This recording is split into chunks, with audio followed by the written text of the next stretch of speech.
Hey everyone, welcome back to Vehicle Glaxay. If you're a fan of pure mechanical power and iconic machines, you've landed in the right place.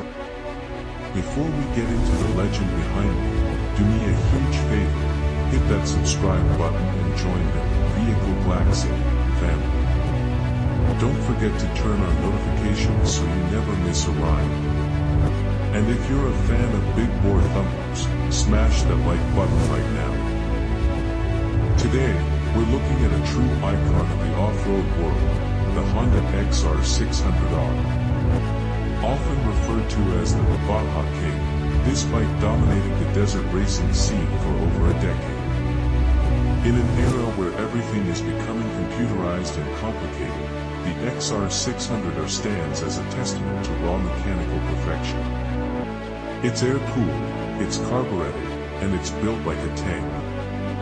Whether you're a vintage collector or a hardcore trail rider, this machine commands respect the moment it rolls into view. Let's talk about that engine. The 591 cubic centimeter single-cylinder RFVC power plant is legendary for a reason. It doesn't just deliver power, it delivers thump. The torque is instantaneous, twist the throttle in any gear, and the XR just wants to tractor over everything in its path. On the highway, it's surprisingly stable for a dirt-focused bike, though the vibrations will definitely remind you that you're riding a big bore single. Off-road? That's where it shines.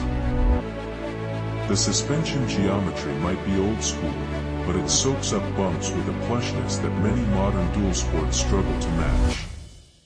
Now, let's address the elephant in the room, the kickstart. There's no magic button here.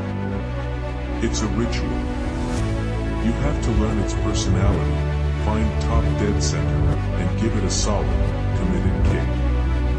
But once it fires up and that exhaust notes hits, man, there's nothing else like it. So, what's the verdict? The Honda XR600R isn't for everyone. It's for the rider who wants a physical connection to the machine. It's rugged, it's bulletproof, and it's a piece of history that you can still thrash on the trails today. Thanks for hanging out with me for this review. Let me know in the comments, would you still choose this over a modern 450? Until next time, keep the rubber side down and I'll see you on the next ride.